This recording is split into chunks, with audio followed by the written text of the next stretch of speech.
It's Ella again on today's episode of Africa's Dark Whispers.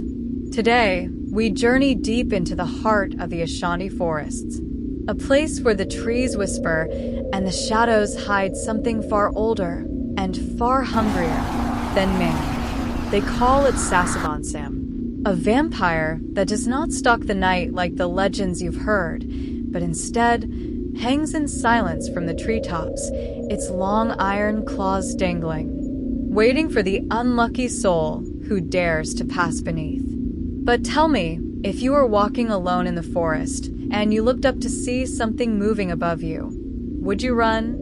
Or would you be too late to escape the creature that has haunted Africa's whispers for centuries?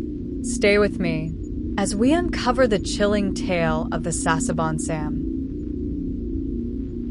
They say the Sasabonsam is no ordinary monster. Its body is human-like but distorted, red-skinned, with bat-like wings stretched wide, and eyes that glow faintly in the dark. The Ashanti believed it was the spirit of the forest's hunger, a predator, older than man. Some claim it was once a fallen god, cursed to never touch the ground again.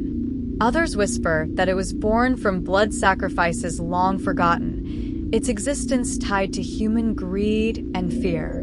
But one thing remains constant in every tale: the Sasabonsam lives high above, dangling upside down from tree branches, its iron-like talons scraping the bark, waiting for prey to pass beneath. When it strikes, it does not rush.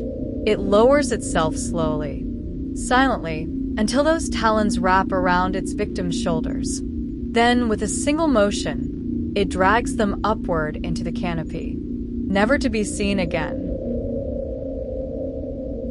Now, let me ask you, if you heard a scream vanish into the treetops while walking home at night, would you dare look up?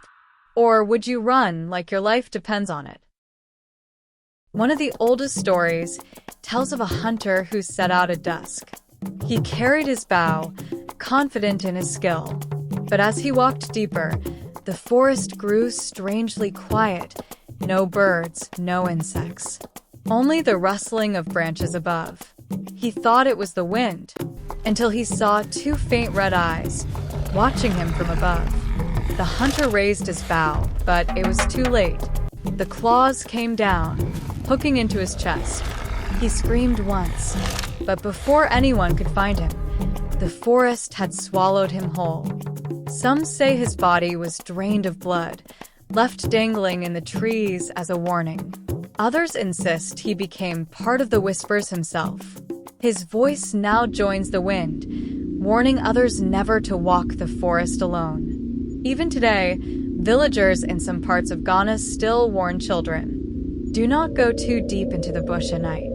Do not walk beneath the great silk cotton trees, because the Sasabonsam waits there, hungry. Let's imagine this.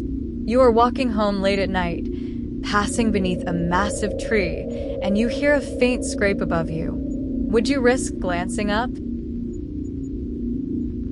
But the Sasabonsam is more than just a monster. In Ashanti belief, it is a guardian of the forest's balance.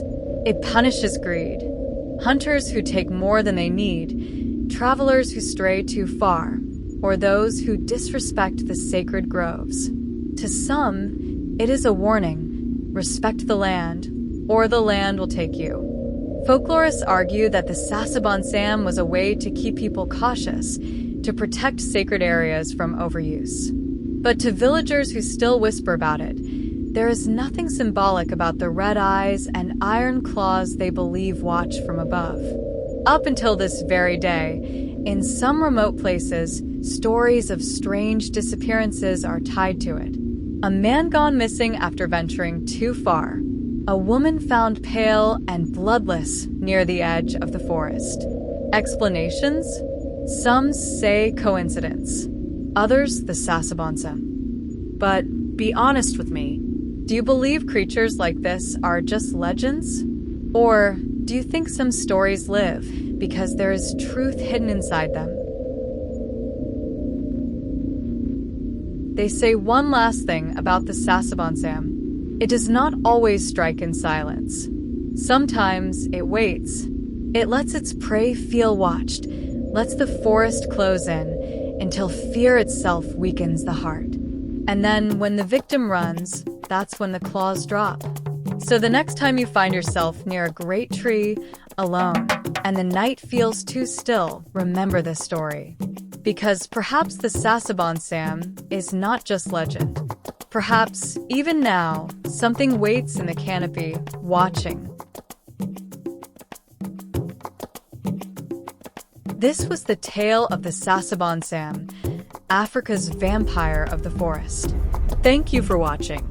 Until we meet again in the next episode, this is Ella signing off. And remember, in Africa's dark whispers, not every story is just a story.